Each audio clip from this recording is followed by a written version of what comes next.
This episode is brought to you by Progressive Insurance. Do you ever think about switching insurance companies to see if you could save some cash?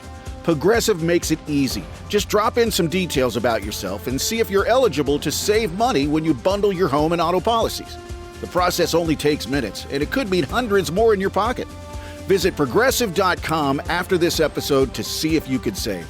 Progressive Casualty Insurance Company and Affiliates. Potential savings will vary. Not available in all states. Pepsi Prebiotic Cola in original and cherry vanilla. That Pepsi taste you love with no artificial sweeteners and 3 grams of prebiotic fiber. Pepsi Prebiotic Cola. Unbelievably Pepsi. Did you know millions of Americans live with debt they cannot control? That's why I developed this unique new program for managing your debt. It's called Don't Buy Stuff You Cannot Afford.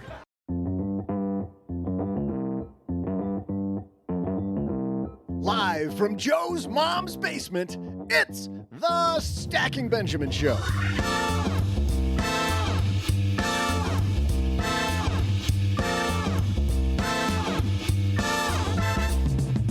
I'm Joe's mom's neighbor, Doug, and it's October, the month full of things that go bump in the night.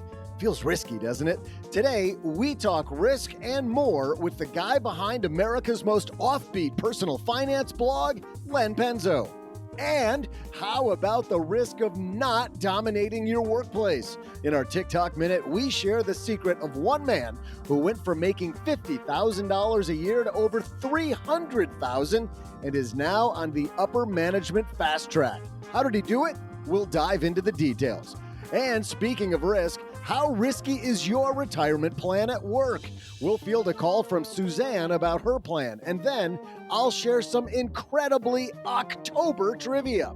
And now, 3 guys who are like the 3 Stooges, only not as good looking. It's Joe, OG, and Len Penzo. Len, which of them are you? Are you Larry, Curly, or Mo? I'm Mo. Absolutely. I'm Mo. Would that make me Curly? So, OG, you Larry? I think you're referencing a group of people that existed long before I did. But sometime when you two old guys And did. if you had Doug here, he could be Shemp. and again, 2 out of the 3 of us get that reference too. Welcome.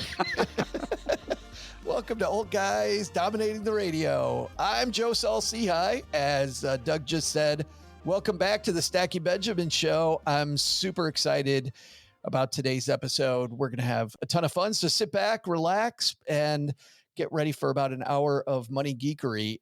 I'm super excited, OG, because as people already heard, we got Len Penzo here with us. How are you, buddy? I'm doing well. Thank you very much. Retirement's still, I'm enjoying it, doing absolutely nothing. And I wanted to do this live here with you, just because it's always exciting. We went to P.F. Chang's and we had our fortune cookies. Okay. And, but I didn't eat the fortune cookies last night, so I have one here in front of me, and I thought, let's see what the. Let's see what you literally literally can we do that?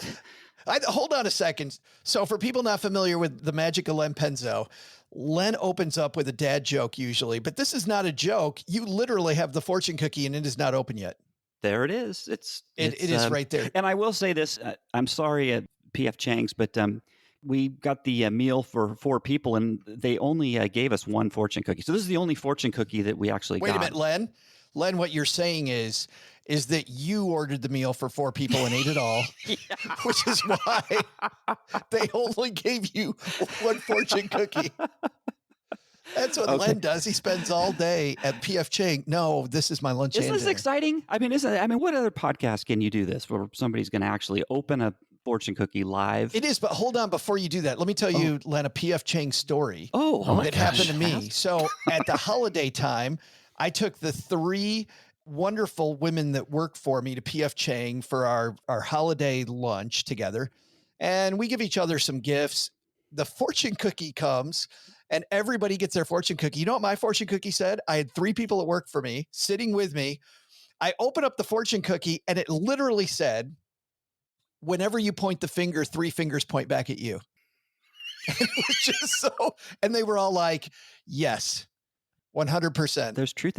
You ever hear that thing too about the fortune cookies where you always just end the fortune with in bed? That's another little trick that people like to do. Yeah. All right, here we go. Do we don't have a drum roll. Nope, I don't have a drum roll either. Wow. All right, shall we? Here we go. All right, here we go. Because I'm really, it's hungry. Yeah, I'm hungry. Oh. There's the piece of paper coming out. People heard it. It says, you will soon become $20 poorer. In bed. Or if you get the buffet, you'll be $14.99 poorer. No, that's not what it says. It yeah, but says if it did say that, I liked OG's line. You'll be $20 poorer in bed, which is not good. Well, okay. I'm not going to touch that because... That's what she said. That's right. Okay. Not for $20. Ba-dum-bum. All right, folks. You will soon receive a long overdue apology in bed. So the honeybee, maybe later today? Let's hope. Yes. Because I know your relationship enough, Len, to know those apologies usually go the other way. You're like, my bad. I'm sorry. Always 100% of the time, Joe. I didn't mean it. Usually before it's even over. You know what I mean? Sorry, I started crying. Boy, my coffee is delicious. Len Penzo is here. OG is here. We're going to talk risk. We've got a great headline today. Fantastic TikTok minute. So this is just the beginning. We got a couple sponsors that make this thing go so that we can keep it free for everybody. Let's hear from them. And then as if we haven't started rolling already, we're going to get moving. In business, there is no room for guesswork. Every shipment matters. Every deadline counts. And when you're trying to keep operations running smoothly, the last thing you need is uncertainty. That's why reliability is at the core of USPS Ground Advantage. From the moment your package is first scanned in, it moves through a secure nationwide network, aiding in a timely and accurate delivery. You get near real-time tracking so you can keep up with your shipments. And with affordable upfront pricing, there are no hidden fees or surprise surcharges to throw off your cost sheets. It all adds up to predictable deliveries you can depend on, because knowing your logistics are handled lets you focus on everything else, your customers, your team, and the future you're building. Visit USPS.com/Ground Advantage to start shipping with confidence. USPS Ground Advantage. We mean business. Dell PCs with Intel Inside are built for the moments you plan and the ones you don't. They're for those all-night study sessions, the moment you're working from a cafe and realize every outlet's taken, the times you're deep in your flow and can't be interrupted by an auto update. That's why Dell builds tech that adapts to you.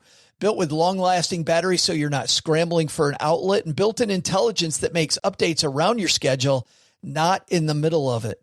Find technology built for the way you work at Dell.com/Dell PCs. Built for you. Hello, darlings. And now it's time for your favorite part of the show, our Stacking Benjamin's headlines. Our headline today comes to us from the Wall Street Journal. It is a piece written by Professor Meyer Statman. Meyer, by the way, is a professor of finance at Santa Clara University's Business School, also author of a book called A Wealth of Well-Being, A Holistic Approach to Behavioral Finance. What I really found great about this piece is actually not where the piece is going, OG. The headline is, investors spend a lot of time thinking about risk, but they do it all wrong. And I'll read the open. Meyer writes, what's your risk tolerance? This is one of the main questions financial advisors want to know from clients. A typical questionnaire asks investors to rate their investment risk tolerance on a scale from extremely low to extremely high. And by the way, before I go to you, OG, Len, you worked for, quote, the man for your career. I know you were in these 401k meetings where people would come in, and the first damn thing I would see every company I went to, they would bring this thing out before they even started. Like, you'd take this stupid questionnaire. Did you have the questionnaire throughout your career? I'm not sure which questionnaire you're talking about. Yeah, what? About your risk tolerance. So they'd start talking about the 401k. Like, the first thing you got to do is you take this questionnaire to see how much risk you should take? Honest to goodness, no. Really? That is, we know they never did. As a matter of fact, maybe because I'm so old now, and this was, when I started, 401ks were just kind of really new, actually. They just said, hey, here's a 401k and good luck. Do it if you want. And if you don't, they did. Basically, that's what it was. Here's your 401k and now get back to work. And then I went to a new company. It got a little better than that. And they said, oh, here's our 401k plan. It's really great. We have a matching thing.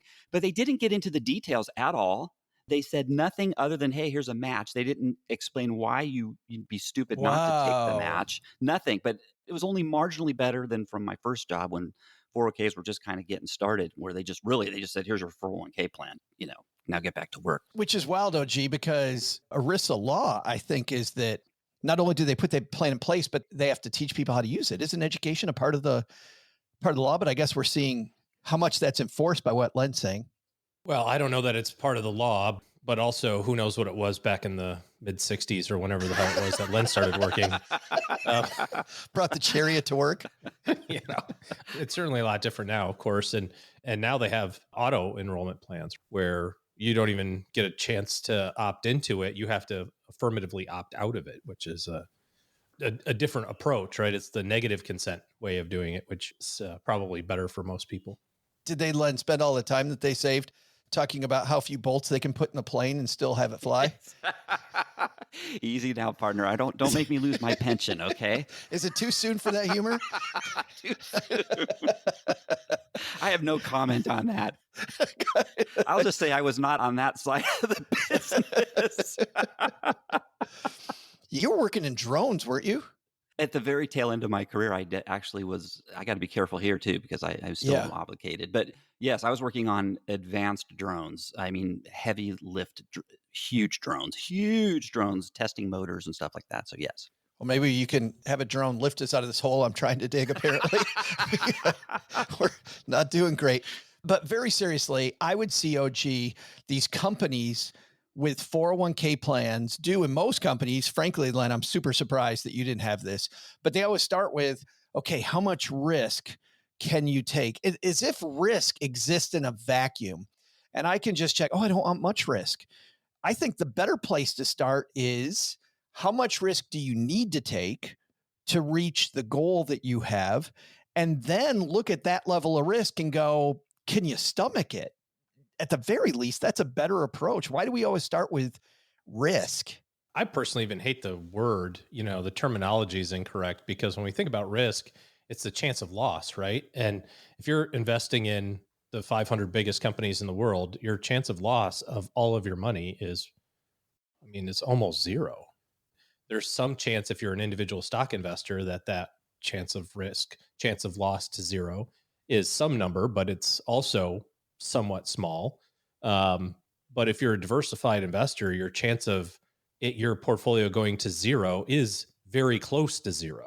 That doesn't mean it can't happen, but I suspect that there's a bunch of other crap that happens too if all of a sudden all the companies in all of the world all go belly up all at the same time. Hey, OG, there's another side of that coin though on risk. The main one that most people say is, like you said, is what's the risk of me losing all my money? There's another area of risk, and I experienced it when I was younger, when I was first starting out, and it's, are you under your risk of not having enough? Great point. Because when you're older and it's time to retire, because you didn't take enough risk. So there's two risks. There's one of losing all your money, and then the other risk is not saving enough. Yeah. So you got both. There's two sides to that coin. And like I said, I was a victim. I was way too cautious in my early years. If I had to do it all over again, my goodness, I've made a big mistake. I was just so cautious early on, and that was huge. Well, when you don't know a lot though, Len, and there's nobody teaching you when you go to the 401k meeting, like you said, there's nobody in there telling you how to use it. You look at bonds as an example, and you're like, I can just kind of incrementally grow this, and the chance that it goes away is a lot less. I'm only loaning money to people. Man, I should put a bunch of bonds in my portfolio, which is, if you're 25 years old, is probably the dumbest thing you could It is the ever dumbest do. guy. And here's the other thing, when I look back now, and I have the hindsight, the wisdom that comes with age, only because when I was younger, I wish I had this wisdom, but you're starting from such a small amount. There's really nothing to fear when you're first starting out. The amount of money you have and I know this might sound kind of crass, but you don't have that much to lose if you did lose by taking that risk. When it's not like when you're older and you're getting close to retirement, you have this huge, bigger pile of money, then that might hurt a little more. But when you're younger and you have this smaller pile of money, you can recover it so fast if the worst case did happen. And I wasn't thinking that way when I was younger. I was just thinking, I don't want to lose any money. I don't want to take a 50% haircut on my small pile of money, which was really stupid. I didn't wake up till I was, 30 years old, and finally the light came on. Len's got a great point, OG, that 30% drop hits differently for a 50-year-old than it does for a 25-year-old. Well, it really does. And when we're talking about risk tolerance questionnaires like the professor's talking about here, I think what we're really trying to get to is what's your tolerance for the ups and downs? What's your tolerance for the variability for of the roller number? coaster? Because it definitely changes. A 30% decline with a $30,000 portfolio is a heck of a lot different than a 30% decline with a $2 million portfolio, despite the fact that it's still 30%. And I believe that you should invest the same your entire life. I don't think you should get conservative at all, because why would you? Len, knowing the last 30 years of your life of investing, why would you want to do it differently? Assuming that you had the precautions, Joe and I talked about this earlier this week, assuming that you had the precautions of an adequate cash reserve and a distribution strategy that can ride out those ups and downs. But I think a lot of times people equate risk with variability and look, I don't like looking at my portfolio and seeing it go down 10% or 20% or 30% any more than the next guy does. And I see everything in aggregate in our firm. So I see these insanely big numbers that swing around the place and, talk about getting seasick. But I also have the confidence and the belief that everybody who is in charge of all these companies are focused singularly on one goal, which is to make themselves rich. And as long as, the CEOs of these big companies and the directors and the higher up people of all these companies are rewarded with high amounts of compensation in their company stock, they want that number to get bigger. They want that stock price to go up, and they're going to do whatever they need to do, regardless of who's in office or who wins or who loses or what political climate there is. Those people are tasked with the responsibility of growing their organization, regardless of circumstances. And their personal net worths are tied to that outcome largely. So, which means tying yours to it in a diversified manner is the way to go.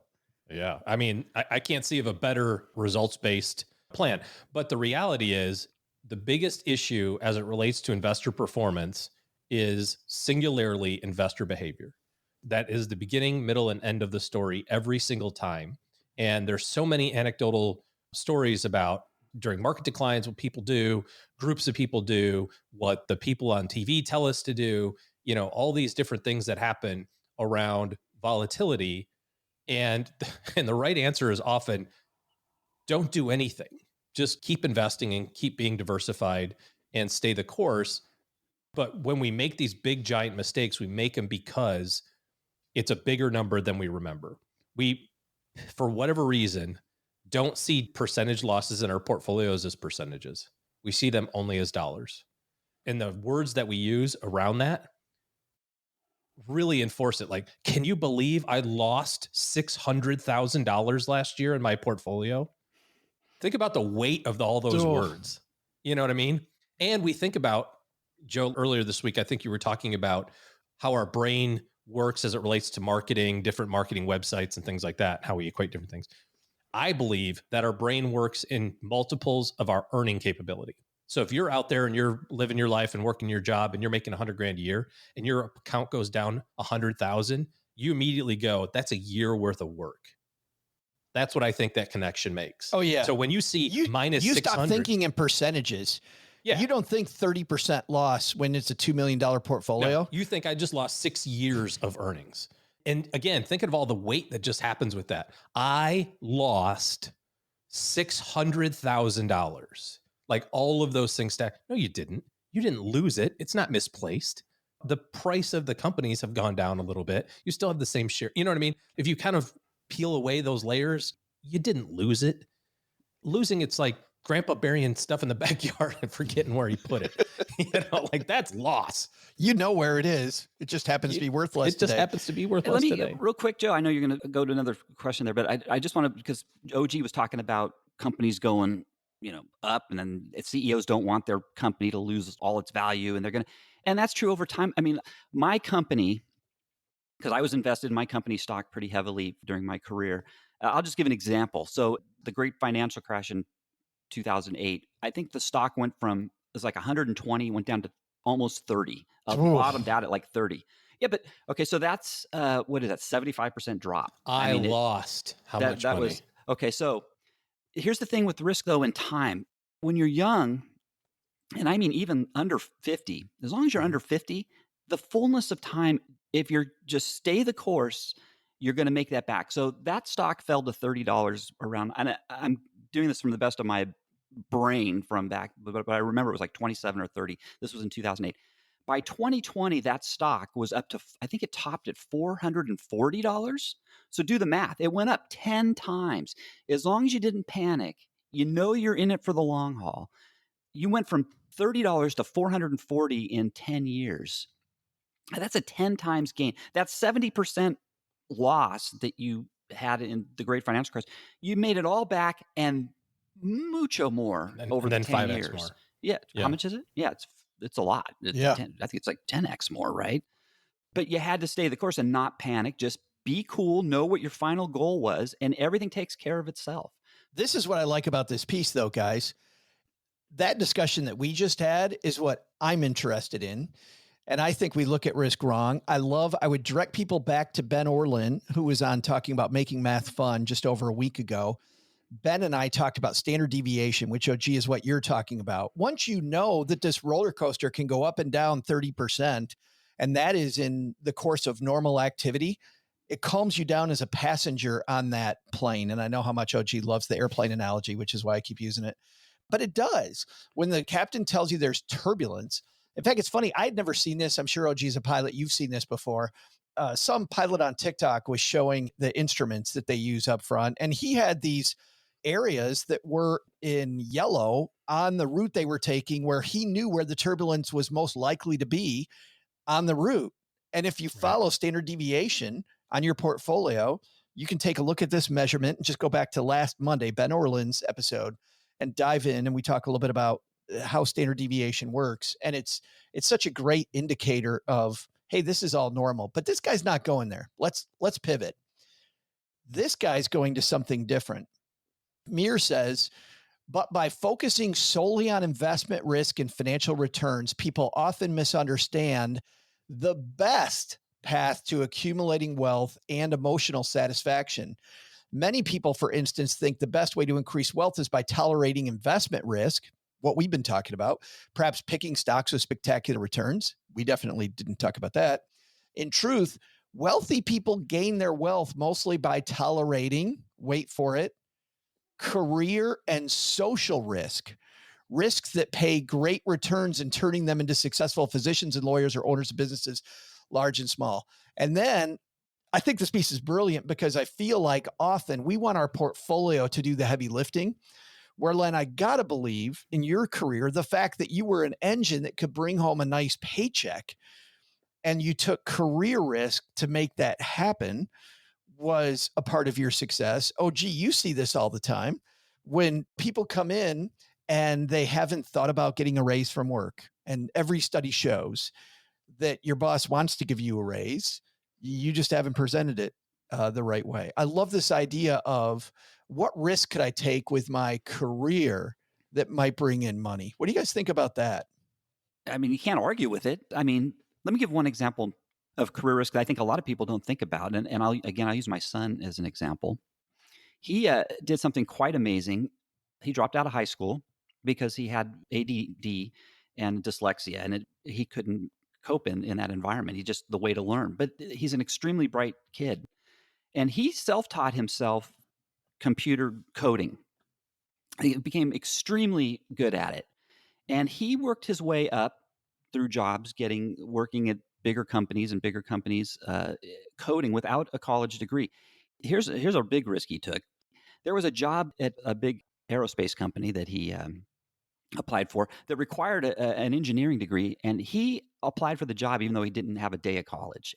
That in itself, I think, that takes some chutzpah to even try that. Moxie. Yeah, that's a good word. Moxie. It takes some real moxie to even do that. The demand was so great for that position that they couldn't fill it. They gave him a call.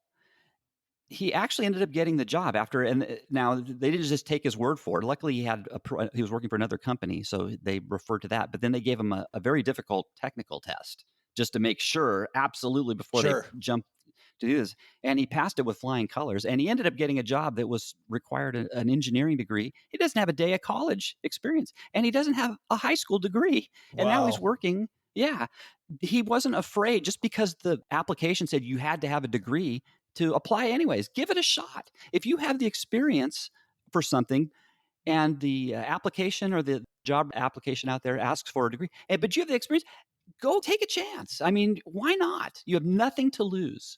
That's an amazing story, Len. And it exactly illustrates this point, OG, that I feel like we define the financial plan so narrowly.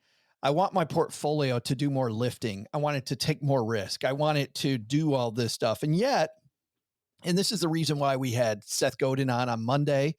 This is the reason why we talk about making more money at work, because of the fact that if we widen our financial plan to include risk, using Meyer-Statman's phraseology, risk in our career and what things we're going to do to bring more money home, you can give your portfolio a little more of a break. Like I think I totally agree with this. Like, why are you relying on your portfolio so much to do the heavy lifting when you've got this amazing engine that's wasting time playing video games or whatever it might be? Well, especially early on, it takes such a while for your money to make as much money as you make. And that's a really fun day when that day happens, when you're like going, oh, I made $100,000 and oh, geez, my money made $100,000. Like there's 2 of me working now, and then there's 3 of me working and so on and so forth. But the power of getting all of that money in faster, we talk a lot about the last double being the really important one, but the speed at which you can get cash invested so that other person, that person being your investment account, it also is working for you. The faster that can happen, the faster that stuff doubles. The funny thing that I see happen a lot is I don't think that anybody believes compounding in advance. So when you run the calculations on your financial plan, or you do it in Excel, or you take out your HP calculator and you go, okay, so I'm 25, I'm going to work till I'm 65 and I'm going to put in this amount of money and and it goes, you'll have $8 million. You go, okay, yeah, that's wrong. You don't know why. You just go, that's not right. Or when we have financial plans and we're like, it says here, you'll be 100 with 80 million. It's like, yeah, that's wrong. I don't know why it's wrong. That's not right. But math is math. We just can't believe it because we can't do it in our brains. It just doesn't make sense to us, the power of compounding. But we see it in the rearview mirror all the time.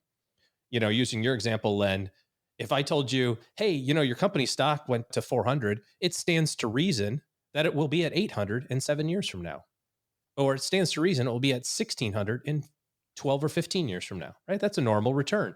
You'd go, no. It wouldn't not going to happen. No, I believe that it's done this, but it's not going to do that. I believe that it can 10x in 12 years, but no way in hell it can go up, double in the next 10. That happened back then. It won't happen again. But we also use the same thinking around market declines. We say, well, I know that in the Great Recession, the market went down and came back, but this time it won't. I know that in the Depression, the market went down, but this time it won't. But let's go back to the job risk, OG, to take that further. I know this happened in the past. I heard the story about Len's son, but there's no way that would happen to me. Yeah. There's no way my boss is going to give me a raise, so I'm not going to ask. There is no way this other company wants me, so I'm not going to do that. There's no way that an artist can make money, so I'm not going to charge anything. It's too big of a risk to move across the country and take that new job or whatever. He compounds this. This next risk is one that I personally am very bad at. The willingness to take social risks is also a key to accumulating wealthy rights. I marvel at my wife's tolerance for social risk. She regularly initiates conversations with fellow shoppers at grocery stores while I keep quiet as I gather my groceries and stand in the checkout line. As we record this, I'm getting ready to go to FinCon. I am so afraid of talking to people at every FinCon. It is so stressful and so whatever, but it's what I'm there to do. And the social, quote, risk. But every time I meet new people, it creates new opportunities for the show, for us. Len, you were the first person that convinced me to go to FinCon. You were like, make sure it pays for itself. And I remember you saying that, and I looked at what it cost to go to FinCon, but in the back of my mind, I'm like, okay, I got to find a sponsor. And this is way back in the early days when we didn't. And I walked up to Fidelity's table and I said, hey, would you want to sponsor a podcast? And I was like, they're going to laugh me out of everything. And the guy standing at the table, Ben, goes, well, how much are you looking for? And it was pretty funny, by the way. So immediately I'm thinking biggest check ever, right? This is Fidelity Investments. At least 500. Right? Let's take as much as I can. And then I realized, because it was in the early days, the bigger risk was to bet on myself and bet on our show.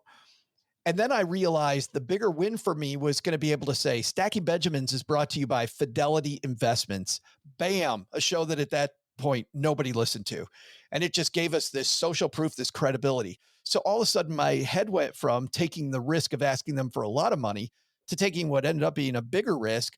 Let's ask them for almost no money. Like, let's just see if I can get them as a sponsor by making sure they said yes. So I gave them a ridiculously low number and they said yes.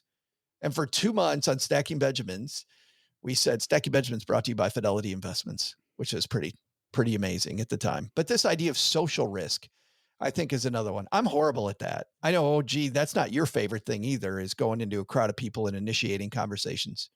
Yeah, I would never in a million years talk to a stranger at a grocery store. Like, I purposefully either am on the phone or have headphones blasting the loudest music I can think of so that I don't have to hear it. If somebody's like, hey, can I? And I'm like, I'm just doing my thing. You know, I don't have to worry about turning him down because, you know, it's like, so this dude's wife who's like, hey, you want to have a conversation? Like, I'll never hear her. Nope. Because the music is so loud in my headphones. So. Just, I want nothing to do with it. And yet I see other people and I'm jealous.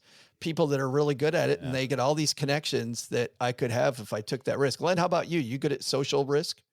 You know what? I am an introvert, but I force myself to be open and talk to people at parties or wherever we're at. I'm always asking, hey, how, trying to initiate the conversation. You've become the guy in the Progressive commercials, haven't you? You're the old guy in the Progressive commercials. Well, let me just say this. Talking to people on the elevator.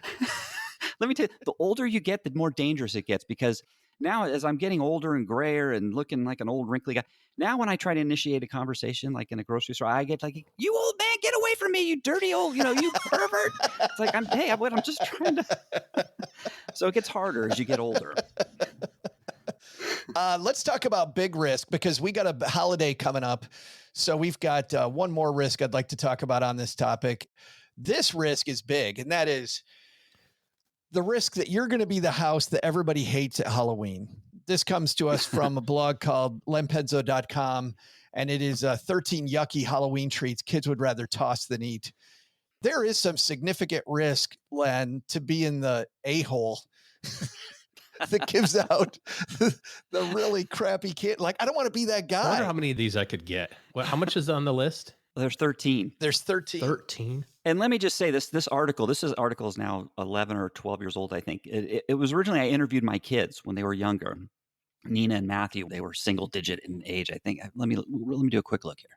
What year did I? Oh my God.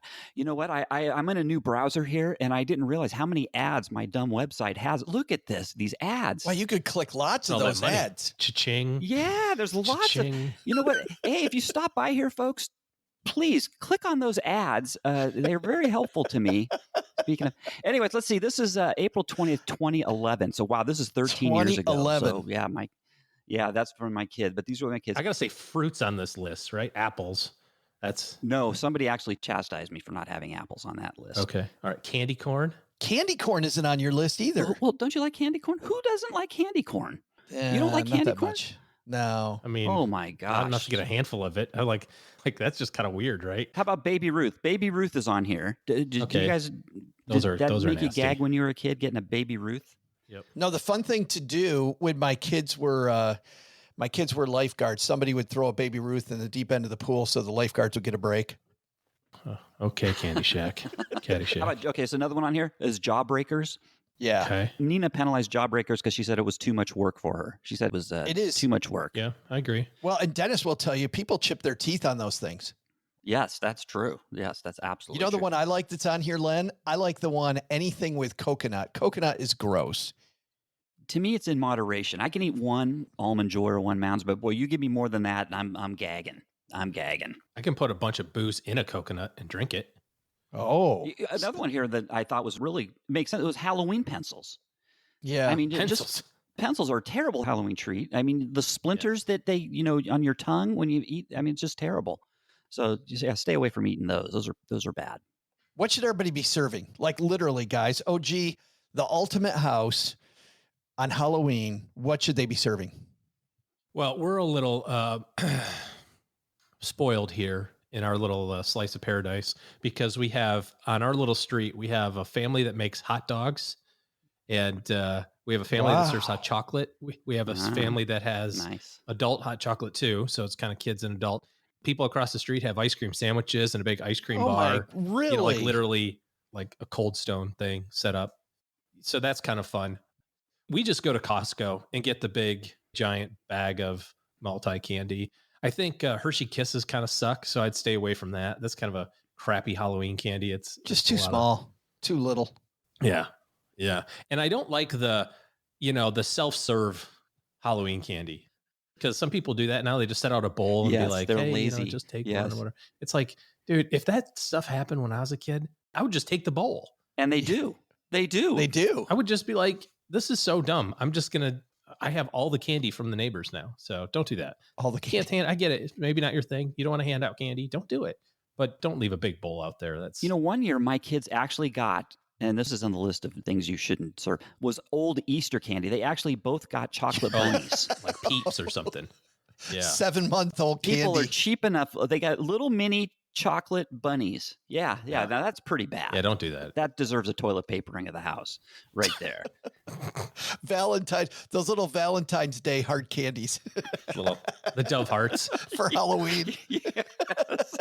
I aspire to be the full-size candy bar family. That's my life absolutely. aspiration. I'll just say on this article I have at the bottom, I also polled my kids on the best treats, and that was their number one best treat was those giant-sized candy bars. The full candy bars. I mean, I mean the gigungo ones. My God. Somebody does that? Yes, we have one. We had somebody in our neighborhood actually pass out those massive candy bars. Yes. Wow. I wonder what his risk tolerance is. We do full size because we only get 6 or 7 trick-or-treaters. The kids from the neighborhood that we know, our houses are fairly far apart where I live. So they have to know that they want to come to our house. So we reward them. Even those are, even the regular size bars. That'd be great. Yeah. Heck yeah. Yeah.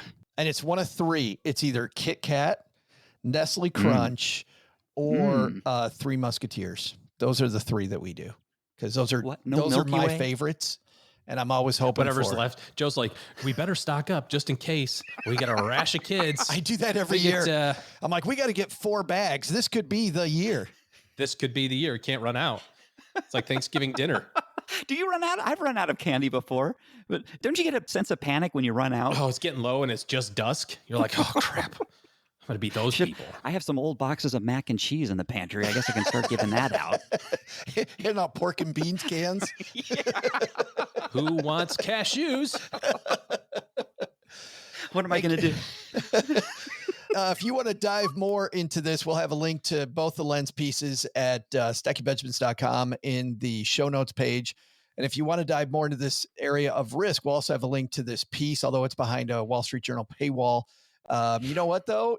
Kevin Bailey, our writer of our 201 newsletter, is going to dive even more into this topic as he does. We didn't talk about interest rate risk or inflationary risk, any of these there's many different types of risk.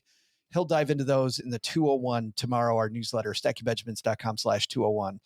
Coming up next, our TikTok Minute. Listen to this. Speaking of career risk, guys, this guy was on the management fast track, used to make $50,000 a year, now makes $300,000 and on the upper management fast track. How did he do it?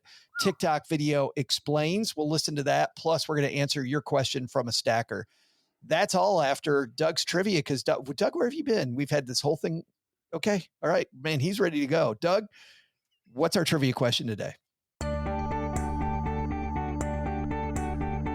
Hey there, stackers. I'm Joe's mom's neighbor, Doug, and sometimes I think the guys are so busy clowning around that they aren't paying attention to the calendar. So as usual, old Doug is here to do the heavy lifting. We are now only 8 days away from October 31st, and you know what that means? No, not Halloween, duh. This is much scarier. You only have 8 days to get your 1031 exchange done. Really? You didn't know? That's how it got its name? What, you didn't even know what a 1031 exchange is? Okay, well then, here's today's trivia question. In celebration of 1031 only being 8 days away, what is a 1031 exchange? I'll be back with the answer, so you'll use these next 8 days wisely right after I go, look it up to make sure I've got all the details right. I mean, I totally know what it is, but I just...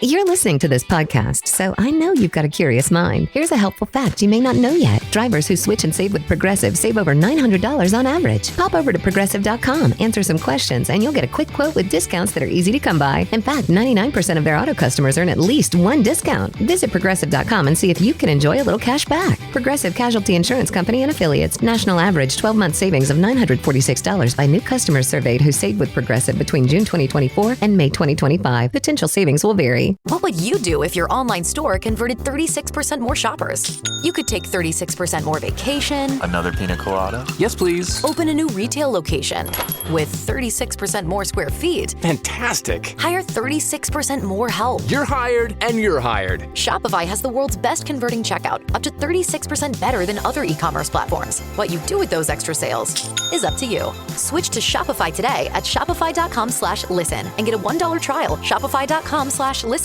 Did you know Fast Growing Trees is America's largest and most trusted online nursery with thousands of trees and plants and over 2 million happy customers? Whether you're planting fruit trees, adding privacy, brightening things up with flowers, or bringing in houseplants, Fast Growing Trees has it all. Even better, they can help you find options that are right for your climate, your space, and lifestyle.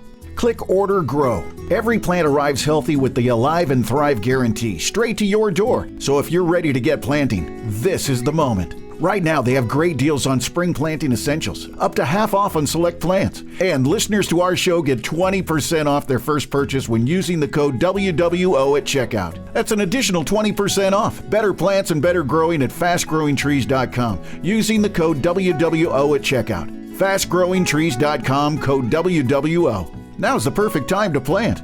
Let's grow together. Use WWO to save today. Offer is valid for a limited time. Terms and conditions apply. Go to growingfasttrees.com for details.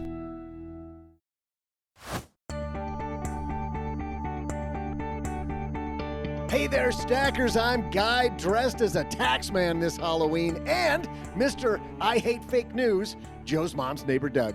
Hey, speaking of fake news, this is kind of funny, a little awkward, but today's trivia question is, what is a 1031 exchange? And turns out that the whole 1031 reference to the date 1031 is purely, how do I put this? It's just, believe it or not, man, this is awkward. It's just coincidental. 1031, in fact, has nothing to do with the date 1031, making it totally misleading. I'm going to have to talk to somebody about that, but I'm sure you're super happy I looked it up. A 1031 exchange is actually an exchange of real estate that you've held for another property, which allows you to defer taxes. How does it work? Let me see if I can explain it. If you take the money you made on, say, property A and use that to purchase your next property, we'll call that property B, you can then avoid a capital gains tax until you finally sell real estate and use the money for something else. Of course, there's a bunch of rules, and some people will use more complicated and expensive tools like a Delaware statutory trust to avoid taxes. So get some help on this. But hey, at least we know you don't have to worry about a deadline 8 days away. And now, back to three guys who are thinking about your money 8 days a week. Hey, that's pretty good. I should run with that phrase. Back to Joe, OG, and Len Penzo. That's a pretty good one, Len. I can't believe he thought of that. 8 days a week. Where have we heard that before? Oh, my God. I don't know. Time for our TikTok Minute. This is the part of the show where we shine a light on a TikTok creator who's either doing something brilliant or air quotes brilliant. Our stacker, Lynn Marie, sent this to us. Was making $50,000 a year, now making $3,000. You think this is brilliant, Len, we're about to hear, or air quotes brilliant? I think it's brilliant. That's anytime you can, what is that, sextuple your income? That's easy, pretty darn cowboy. good. Whoa, sextuple. PG-13, bro. I'm just going to go back to my fortune cookie. That's here. a wild game of Twister right there. Yeah, I'll tell you. Getting sextuple. this Instagram reel? Well, let's listen to this guy and how he did it. Before I started using this simple but effective technique, I was only making about $55K a year. Since my promotion, I'm making triple that, and I'm on a management fast track to make $300K in just about 2 years. This is actually how I got promoted. This is called the Scepter of Amun-Ra. It gives you unlimited power, persuasion, and influence over everyone in your life. It's actually fairly easy to obtain. All you have to do is venture into a clearing in the woods under a full moon and then recite Horus's prayer from the Book of the Dead. From there, a jackal-headed monstrosity will emerge from the woods and hand you the scepter. I did get unlimited power and riches just like the monstrosity promised, so that part definitely lives up to the hype. The only downsides are that I can no longer feel happiness or sadness. I sleep, but I cannot rest, much like the cursed priest Amun-Ra himself. Also, when I close my eyes, all I can see are scenes of betrayal. I'm suspicious of all my loved ones, and my dog doesn't recognize my scent anymore.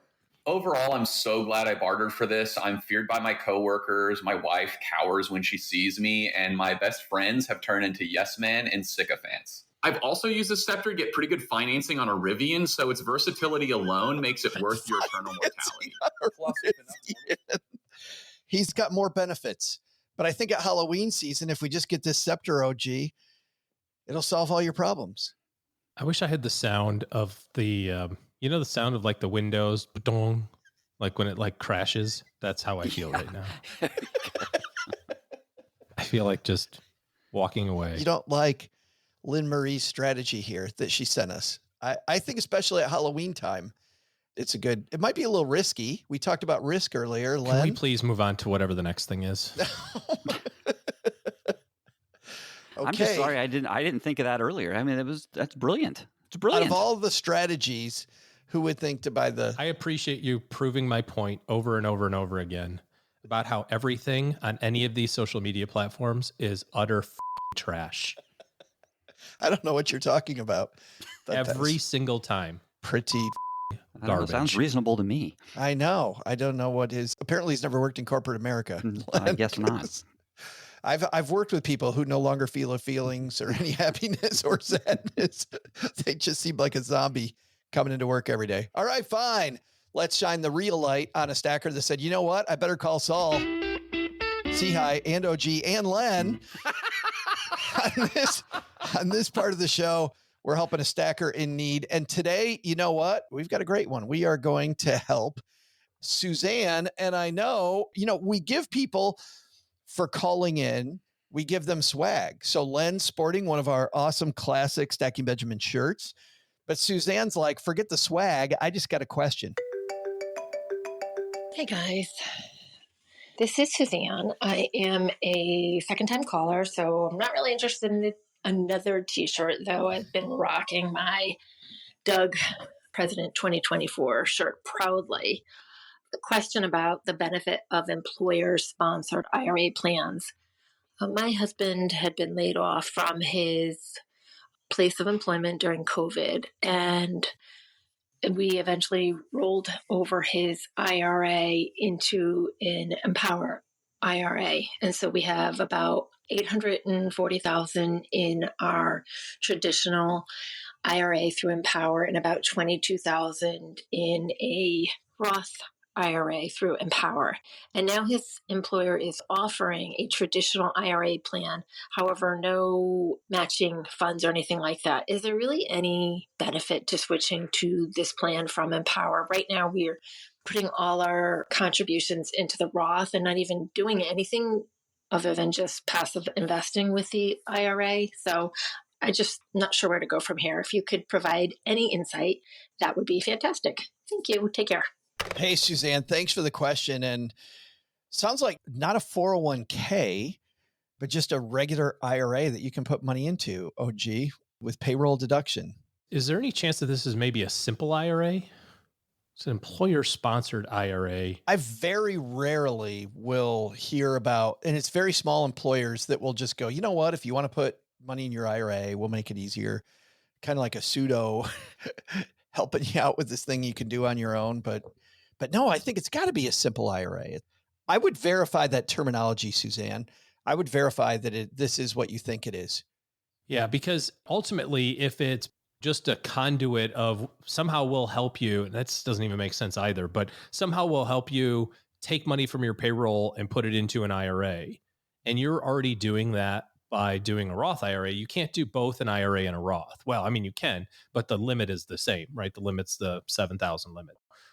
So if you're already doing 7,000 in your Roth, this wouldn't even be an option for you.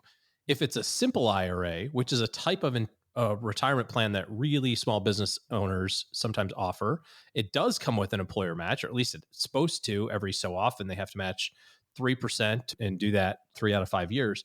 So there would be some sort of employer match there. Then you can do both. You can do a simple IRA and your Roth IRA. You know, if you have the cash flow to do that, of course I would 100% do that. But if this is just a conduit of, you know, you work for this small company and you should be putting money in an IRA, and if you want us to direct some of your payroll to it as like a secondary deposit, you know, sometimes you can take your paycheck and say, I want some of it to go to my savings and some of it go to my checking. And that's basically what they're doing. Then no, you can't do both. Well, you can again, but you're up to the limit. And I would err on the side of Roth contributions anyway, given the choice between Roth and traditional IRA. But if it is the simple, you'll be able to put a lot more in there as well. So stick with the workplace plan. Well, the simple allows you to get to 15,000, or maybe it's 15,500. They've got to do a 3% match. Now we're starting to get some real money in there. So yeah, if you can do both, that's obviously the best scenario, right? Is to do the simple plan, get the match, and then also do your Roth if you can. And then Suzanne can also do a Roth too. If her husband's working, you can do a spousal contribution there. So there's lots of money to be saved. Even if your employer doesn't offer it, you can do other things too. I got to tell you, Len, the thing I really like about investing through work is that payroll deduction. I think for most people is just so great because you forget that money's, you know what I mean? By the time you get your paycheck, it's gone. You've already done the deed. Yeah, you don't really miss it. And if you make automatic increases every year, to kind of peel off some of your raise that you might have gotten, you're increasing that contribution, and you don't even feel it. So yeah, that's really nice. May I suggest also that she might want to try that scepter of Amun-Ra. That might give her some definite insight into what the correct answer might be, and who knows, they might even up the match or something if you use it properly. So I don't think OG. Oh, we do have the crickets. I see we have the cricket sound. I'm with you, Len. I don't know where all this negativity comes from. OG's never negative. You don't get that at all from this guy. If your bosses have a crappy plan, take the scepter in there and change the plan. Can you repeat the part of the stuff where you said all about the things? Thank you for the question, Suzanne. And you know what? You need to give the swag to somebody else. It's a holiday gift at this point. That's what I was going to say, OG. I got you a soft t-shirt. Imagine the joy in your family under the Christmas tree, the Hanukkah bush, whatever it might be. Open this thing up, bush. And it just the glow on little Timmy or Joanne's face as she or he opens this up. They'll be giggling and skipping the rest of the week. It'll be amazing. And they don't need to know you got it for free because you called in. By the way, we've been talking a lot lately about reviews, and thank you to people that have left us a review. And I'll more on that in just a second. But we have not been emphasizing this. And now, because we haven't talked about the fact that we answer questions, the barrel's getting a little more empty. So if you want an answer more quickly, stackingbenjamins.com/voicemail. It's a great time to leave us a voicemail, and OG will answer your question. And if Len's here, he'll tell you to pull out the scepter. I've got my scepter out right now. I don't know. And scene. On that note, let's wander out to the back porch for a second before we say goodbye. I'm going to say goodbye to Len right now because you guys have some fortune cookie stuff to get through. Can't wait to hear what that sounds like. Sounds like this. Good cookie. I haven't eaten breakfast yet, so I got to do that. But actually, I do have to go. So I'll see you guys. Bye, OG. I'm getting hungry too. Yeah. It's an important meeting when you can't stay for the last 4 minutes of the show. When we mentioned to our stackers, Len, that if people left us a review, I've got all of these books I use for interviews. So people send me their books for the interview. I just don't have room for them all. So I know we've got a lot of great stackers out there who write me all the time. And if you're somebody that would be nice enough to leave us a review, I said that we would throw in a book. Well, a lot of you wanted Ben Orland's book last Monday. I got a ton of people going, I'd like a copy of Ben Orland's book. Number one, I can't take requests. I will give you a list of a few books that I have, and you pick one that's going to get read or that a friend of yours will like. But unfortunately, I don't have Ben Orland's book. So I love Ben Orland's book, by the way, but I just got a PDF for that one. So if you want Ben Orland's book, go to stackybenjamins.com/store or to our show notes, click on the Amazon link. And if you click there, you'll help the show and you'll also still get Ben Orland's book. How about one of your old games that you don't play anymore? Can you send those out? I play them all, Len. Stay away from my games. There's not a single game that you get tired of? Whoa. I need to get rid of books so I can buy more games. Oh, okay. So you have room on the shelf for the games. I gotcha. Yeah, all right, that's the deal there. Okay. The big thing, though, is we have our new benefits guide. If you're somebody looking at your HR stuff, I know we said this was going to be out a month ago. This got held up, but our benefits guide is out. stackybenjamins.com/benefits. You know what? The average person changes jobs every 4.2 years. The government's always changing the game. Len, when you and I started, the Roth IRA was not a thing. The Roth 401k, not a thing. Flex spending accounts, not even a thing when I started that I remember.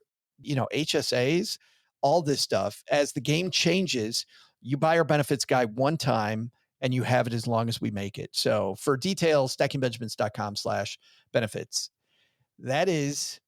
That's all on the back porch. Len, dude, thanks for hanging out. I know we're going to have Len join us one more time this year, and then we're trying to get on Len's calendar as much as the honeybee will let him. Yes, my busy calendar. Yes, very busy. We'll let him stay away from the squirrel cam. Squirrels gone wild. But what's going on at lenpenzo.com, man? Oh, the real important stuff like the yucky treats and the good treats for Halloween. You know what? We did have an article out there right now on the 5 money personalities. Oh, yeah, I saw that. Which I think is pretty interesting, and how our personal finances are kind of tied to our personality. So we just goes through the 5 money personalities and ways to overcome or improve upon them for your personal finances. It's a good article. It's by Anna Mune, who's writes for my website every once in a while. And so come on by. And again, be sure to click on those ads, people. Really, I don't have Fidelity Financial or anything like that. Nobody dares come over there. So I depend on you clicking those ads so I can have a little money for a cup of coffee every once in a while. Yeah, just get over your social anxiety. Go to Len Penzo and click everything. I will say this. Yeah, every Saturday I do my black coffee that's super fun. Come on by. Yeah, it's the weekly roundup. It's really fun. It's the best tweets and memes I find of the week, and I throw in a little commentary. There's a joke and all kinds of funny stuff. A letter that I get, I always address one of those. It's just kind of a fun thing on Saturdays if you want to kill a little time, have a cup of coffee, and 3 or 4 minute read. It's fun. Come on by, everybody. StackyBenjamins.com. We'll send you to, or just go to lenpenzo.com. But we'll have the link in the show notes at StackyBenjamins.com. Either way, no matter how you get there. And Len has promised me some more squirrel videos so you can watch Squirrels Gone Wild. Yes, they're coming. I'll send them to you, Joe, and you can post them on your website. Len, thanks a ton. Everyone, thanks for hanging out with us. If you know a friend that needs to talk about career risk, needs to talk about the scepter that OG loves so much, whatever it might be. Thank you for the referral. And Doug, you got it from here, man. What should we have learned on today's show? So what should we have learned today? First, take some advice from Len Penzo. He said that, that really, really good thing. What was it again, Len? As long as you're under 50, here's the thing with risk and time. Just stay the course and not panic. Just be cool. Know what your final goal was. Everything takes care of itself. Oh, yeah, that was great. Second, take some advice from me. Get that 1031 exchange done. When you own real estate, and definitely not before October 31st. Unless you want to do it before 1031, which is totally your prerogative. But the big lesson, don't ask Joe's mom what the best Halloween candy is. Biker babe in combat boots? Not age appropriate, some would say, but hey, at least she's not going as the hot prison guard this year. That almost got us kicked out of the neighborhood. Huge thanks to Len Penzo for joining us today. When Len isn't pontificating about the best and worst Halloween candies, you'll find him and his team of offbeat bloggers working away at lenpenzo.com. This show is the property of SB Podcasts, LLC, copyright 2024, and is created by Joe Saul-Sehy. Joe gets help from a few of our neighborhood friends. You'll find out about our awesome team at stackingbenjamins.com, along with the show notes and how you can find us on YouTube and all the usual social media spots. Come say hello. Oh yeah, and before I go, not only should you not take advice from these nerds, don't take advice from people you don't know. This show is for entertainment purposes only. Before making any financial decisions, speak with a real financial advisor. I'm Joe's mom's neighbor, Doug, and we'll see you next time back here at the Stacking Benjamin Show.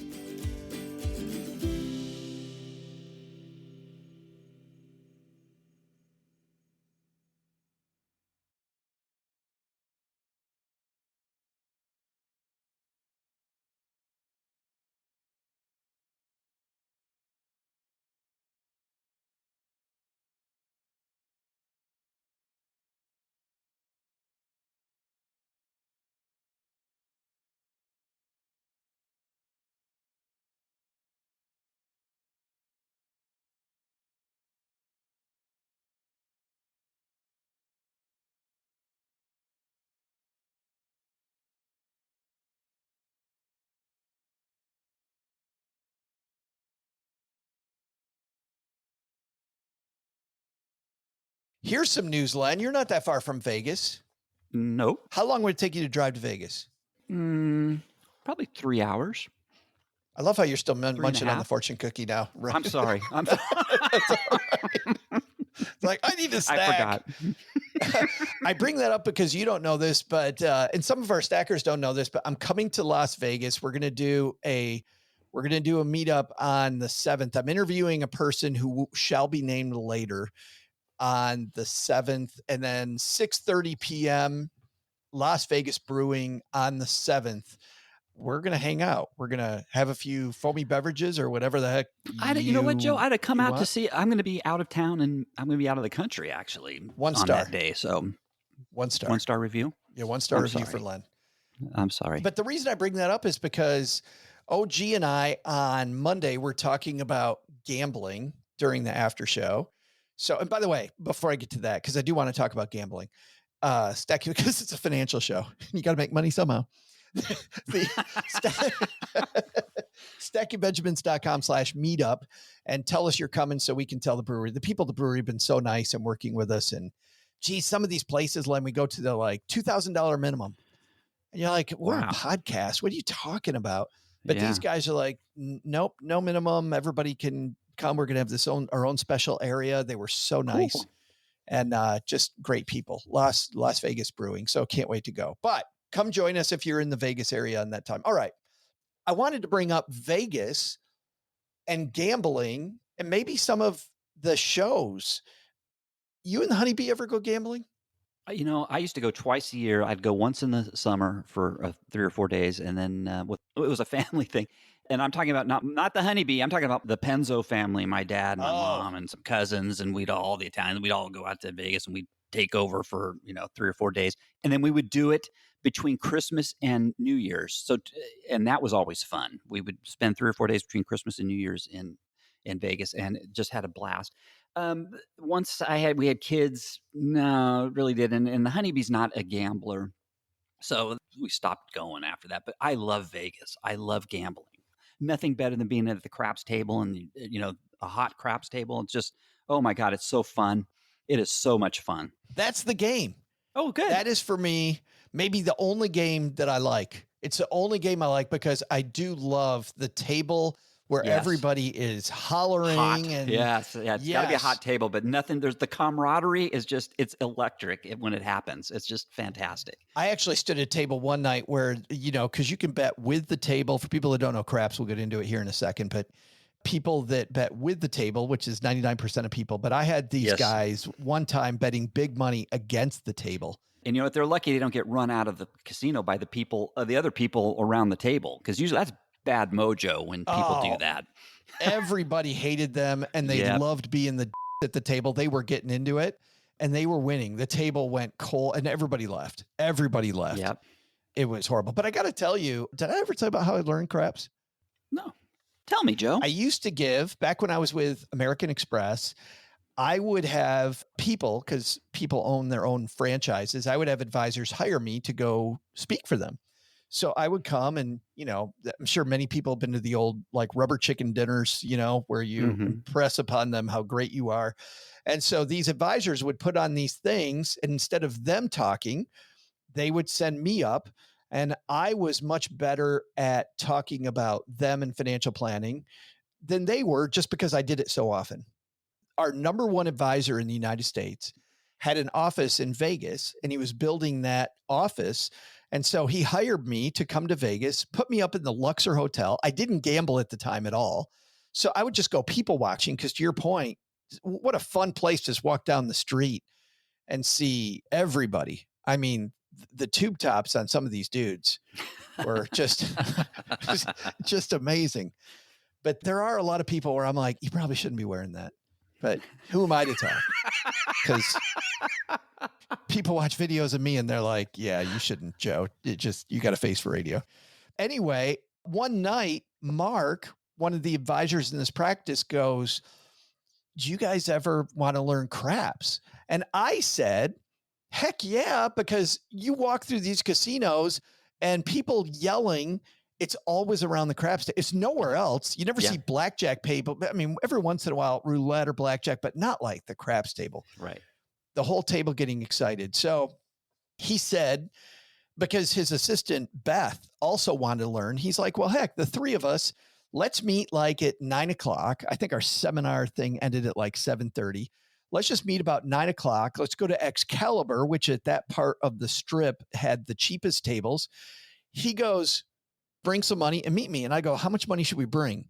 And being a guy that doesn't gamble, I'm thinking $5-10. Yeah, right, exactly. Do I do what my mom does and bring pennies?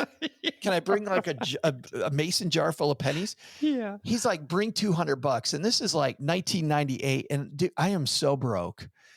I'm just, for people that know my story, I'm just trying to undig myself out of this hole. And gambling was against everything. I was finally getting some momentum and things were going the right way. And I'm like, there's no way in hell Cheryl, my spouse, is going to agree for me to take $200 out of the ATM to gamble it. So I did what any smart person did. I went to the ATM and I didn't tell her. Because that's what smart people do. Hiding the stuff from your spouse is what all the marriage therapists say is the thing to do. So I take it out and I'm nervous as hell. I'm like, oh, this is dumb. A, hiding it, dumb. B, $200 when you finally got momentum, dumb. And I go and I'm so nervous with this. And frankly, that much money in my pocket is something I've never liked. I know people that will casually have that kind of money on them all the time. I never do. Like never. You got to say though, Joe, when you play crap, you've got to have a good bankroll. I mean, you can't play craps like you can play blackjack. Oh, $5 or $10 for it. No, you've got to cover well, go ahead. But you need a bunch of money to play craps. Yes. To your point, the standard deviation on the table is enough. A normal swing is enough that if you only come with $10 or $20, you'll just get wiped out in a normal swing. Oh, yeah. Yeah. Even if the table's hot, you'll get wiped out. Yeah. You need a bankroll. A good one. So and this was a $5 table. It was at the time the only $5 tables on the south end of the strip. So we go to Excalibur. Mark meets. I see Mark and Beth standing there, and the three of us have been friends for a long time. We're going to have fun, but he walks us over to a craps table. We find one that has a little space. We stand back at first though. And Mark goes, okay, do you guys want to know how to learn craps? Like, yes, absolutely. He goes, you want to know the quick way or the long way? And you know, Len, what would you say if somebody's teaching you craps? You want the quick instruction or the long instruction? Yeah, just the quick. Yeah, just give me the quick one. 7-11, you win. 2 and oh no. 12, you lose. And Mark cut to the chase. Mark said, "Okay, here's the quick version. You see the guy with the stick?" I said, "Yes." Beth said, "Yes." He said, "Take your $200 and hand it to him because that's where it's going."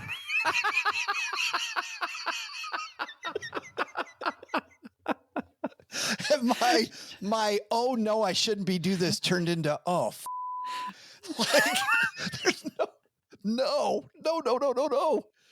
And so we're like, okay, the long way. So then he tells us how to play, 6 and 8. Yeah. And how to really play conservatively. Yeah. The fact that it's still not in your favor, but when it is, that you get a little lucky, you might be able to win because the odds are close enough in your favor that you might be able to get some money. I've got a little system. It's not foolproof. It's obviously because I've never made a ton of money playing craps. I've always usually lost or broke even. But there is a system you can play where you can just stretch it out for a long time and have a lot of fun. And if the table gets hot, you make money. But if you just throw the 7, put your money on the come line, and then if it doesn't come up 7, 11, say it comes up a 6 or an 8 or a 4, and then they move that money to those numbers, right? 4, 6, 8. And you play that, you keep playing that as long as the roller doesn't crap out. And this is what I do until there's 3 of those numbers up. It could be 6, could be 8, could be 10, could be 4. And then you just sit there and wait until one of those numbers hit, or the 7. Well, then you don't want the 7 or 11, but that's how you play. You just play until it comes out. You have the thing you have the whole board covered, and it kind of extends your playing. You're not going to get rich, but it's fun. And hey, if the table gets hot, oh my God, there's nothing better. There's nothing better than being at a table that's hot. And, so fun. God, oh, it's so fun. I can't tell you, folks, how much fun it is when you've got a hot roller. It's just amazing. Because you got the huge dopamine hit every time. Yes, it's that thing hits your number. You're like, I just made $35 on a single roll. It just is. I can see why Gamblers Anonymous is a thing, because if I was seriously into it, I can see why this could be a problem for somebody. And the energy's isn't it electric? It's just electric. Oh, it totally when is. it's hot. Oh my God! Until that roll keeps going, until that roller finally throws that 7, or it's just amazing. When that 7 finally comes and they crap out, it's like, but yes. Usually I've been at tables where the roller gets an ovation, and it's so much fun. Just oh boy, Joe, we're gonna have to go play craps one day. We'll have to go out to Vegas and play some. We're gonna craps. have to. I got to tell you, that first night I made 70. I didn't make. I did. What's the word for? I gained, I guess, because it wasn't me. $70 on my 200. You know what? If I break even, I consider it a win. It's just fun. Just having an evening of fun. If you can play the evening and break even, you won. Plus, you got all the free drinks and what have you. Dude, I had the horror story. So then I did this thing. The next time I was out there, I didn't have to go on stage until like 5:30, 6 o'clock, maybe 6:30. And so I'm there in the middle of the day. I'm like, hey, let's go down to the craps table. And I got $70 again. And then the next time they hired me, I went in the middle of the day. I got like $80. And generally, by the way, when I get to 70 or 80, I just stop. I'm just like, I don't care what's going on. I'm just going to lock this in. Well, then I'm back in Detroit one night, and I'm at the casino in Detroit after a hockey game.